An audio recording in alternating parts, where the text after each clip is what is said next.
அதுதான் எங்களோட ஆசை. நீங்க வந்து இதோட நீங்க முதல் தடவை பதிவு செய்ய மாட்டேன், போட மாட்டேன்லாம் நீங்க இதுக்கு முன்னாடி பேசிருக்கீங்க. திருப்பி இன்னைக்கு போட்ட பதிவு ரொம்ப வேதனைகளை ஏற்படுத்துது. இல்ல நான் என்ன அதாவது வந்து பிராக்கெட்ல வந்து விடுவிக்கப்பட்டாங்க உள்ளிட்ட சாதி வெறியர்கள் நீங்க அந்த வார்த்தையை உபயோகிக்கிறீங்க. முத்துராமலிங்க தேவர் அந்த வரி வரும்போது உள்ளிட்ட சாதி வெறியர்கள் நீங்க ஏன் போடுறீங்க? முத்துராமலிங்க குற்றம் சாட்டப்பட்டார் அப்படி எல்லாருக்குமே தெரிஞ்ச உண்மைதான். அவர் உள்ள போய் உட்கார்ந்து அவர் அதுக்கு பெயில் கூட போடல.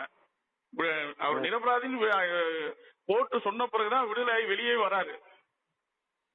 அப்ப அவர் எந்த அளவுக்கு இருந்திருப்பாரு, எந்த அளவுக்கு மக்களுக்குள்ள பிரிவினை வரக்கூடாதுன்னு இருந்திருப்பாரு. அதையே அந்த குற்றத்துல இருந்து எப்படி விடுதலையாகி வந்ததுக்கு அப்புறம் அவர் எப்படி நடந்துக்கிட்டா எல்லாமே உங்களுக்கு தெரியும். அதாவது நீங்க அதாவது அவருடைய ஸ்பீச்சஸ் கேட்டிருக்கேன், அவருடைய புத்தகம் நம்ம வந்து தினகரன் ஒரு பத்திரிகையாளர் எழுதின புத்தகம் நான் படிச்சிருக்கேன். எல்லாமே நம்ம படிச்சிருக்கோம். படிச்சதன் அடிப்படையில தான் அந்த சம்பவங்களை நம்ம வந்து சொல்றோமே ஒழிய இப்ப படிக்கல அது முத்துராமலிங்கத்தை பத்தி இல்ல அவருடைய பேச்சுகள் எதுவும் நம்ம படிக்காதவங்க கூட வந்து இதை நம்பிடுவாங்க நீங்க சொல்றத. அதைத்தான் நானும் கேட்கிறேன். நீங்க நல்லா படிக்கிறவரு, நல்ல ஊடகங்கள்ல விவாதத்துக்கு போறவரு, இன்னைக்கு ஒரு கட்சியில ஒரு முக்கிய பொறுப்புல இருக்கீங்க.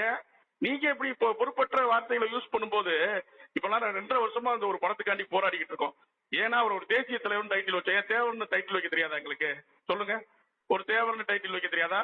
இல்ல ஒரு சாதி எதை பண்ண தெரியாதா? நம்ம படத்துலயும் கிட்டத்தட்ட ஒரு 20-25 தலைவர்கள் வராங்க. எல்லாத்தையும் மெரிட் பண்ணிருக்கோம். யாரையுமே டீமெரிட் பண்ணல. எப்பயுமே வந்து பண்ண போறீங்க.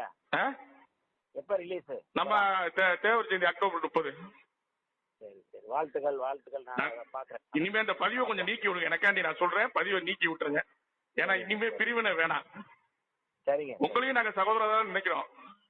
மகிழ்ச்சி மகிழ்ச்சி. பிரிவினை பதிவு வேணா, அதை நீக்கி விட்டுருங்க.